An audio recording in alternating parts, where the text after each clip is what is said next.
A lot of us are still confused when and how to use must and have to. Karamihan nga naman sa atin ay nalilito pa kung paano at saan dapat gamitin ang modal verbs na must and have to. Let's take these two sentences as an example. I must eat my breakfast at 8. And I have to eat my breakfast at 8. Now, is there any difference between these two sentences? Perhaps some of you would say na meron. And maybe some of you would say na wala. Pero ano nga ba? Well, in this video lesson, tuturuan ko kayo kung paano gamitin ang must and have to.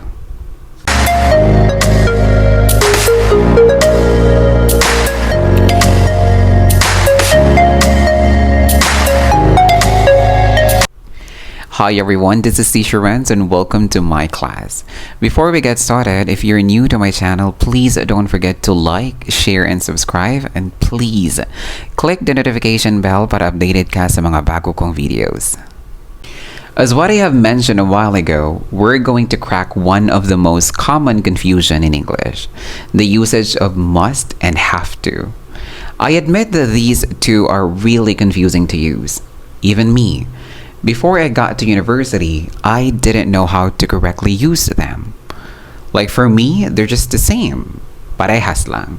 But when I started studying English seriously, I found out that English has many rules. And when we say rules, they have to be followed. But don't worry, because today, I'm going to teach you how and when to use these two modal verbs. Now let's start. Must and have to are modal verbs. When we say modal verb, it is a verb such as can, could, must, and might that is used with another verb to express an idea such as possibility, obligation, and necessity that is not expressed by the main verb of a sentence. Meaning, modal verbs are also helping verbs. When we say helping verb, ito yung verb na nagsisilbing pantulong sa ating main verb. Like in this example, she might be late. The first verb in the sentence, which is might, is the modal, and the main verb here is be. So this sentence expresses possibility. So if we remove the modal might in the sentence, it will have another meaning. So that means when we are trying to express something, modals are necessary.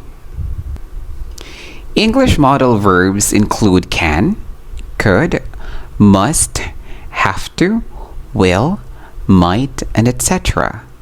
And all modal verbs require a simple verb to follow them. When we say simple verb, ito yung tinatawag nating base form of the verb. Like in this example, eat, ate, eaten. So eat is the simple verb or the base form, ate for the past form, and eaten is the past participle. And the pattern here is modal verbs plus the base form of the verb.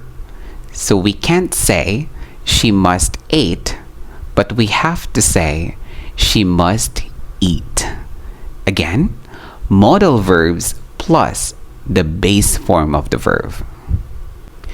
Going back to must and have to, these two modal verbs are both used to express an obligation, a responsibility, or necessity, but there are some small differences. Let's start with number one. Who made the obligation? Let's take these two sentences as an example. I must write a letter to John, and I have to write a letter to John. Now, if we try to look at these two sentences, they look and sound really the same, right? But no, there is a difference. Let's crack it down. Alright, we will start with the first sentence. I must write a letter to John. I use the modal verb must here. Now, we generally use must when the speaker decides that something is necessary to do or something is necessary to be done. In this case, I decided that I need to write a letter to John and nobody else has told me to write it, and I think it's necessary. So when we are talking about a personal idea, we have to use must. Now let's have the second sentence. I have to write a letter to John. As what you can see, I use the modal have to in this sentence. Now we use have to when somebody else other than the speaker has made a decision. It could be your mom, it could be your boss, it could be your sister, or anybody. So here, I didn't decide to write a letter to John. Somebody else told me to do it, and somebody told me that it was necessary to do. So when we're talking about an impersonal idea or like an obligation or a decision that is made by somebody for you to do, you have to use have to. Now let's have some more examples for you to understand them better. Let's start with the first one. I must clean my house this weekend. In this sentence, I am reminding myself that it's necessary to do it. I decided that it's necessary to do it. Another example. I have to wear a uniform at work. In this case, my boss makes me wear a uniform. It is an obligation that my boss has decided that is necessary. So I, the speaker, I'm not making this obligation. Someone else is. In a nutshell, if you make the obligation yourself, must ang gagamitin natin. But if somebody else makes the obligation for you, have to ang gagamitin natin. Very simple, right? Now let's have the second one. When we are talking about someone else's obligation, then we have to use the correct conjugation of have to. For example, Susan and Steve have to pay their rent every Friday. Now they both have the obligation to pay their rent on that day. In this case, we should only use the modal have to. Again, when we are talking about someone else's obligation, we should only use the modal have to, not must. Alright? Now let's have the third one. For questions, what are we going to use? Is it must or have to? Let's have these two sentences. When do you have to finish the report? When must you finish the report? Well, there's really nothing wrong about these two sentences. But if you want to sound more natural, you have to use have to.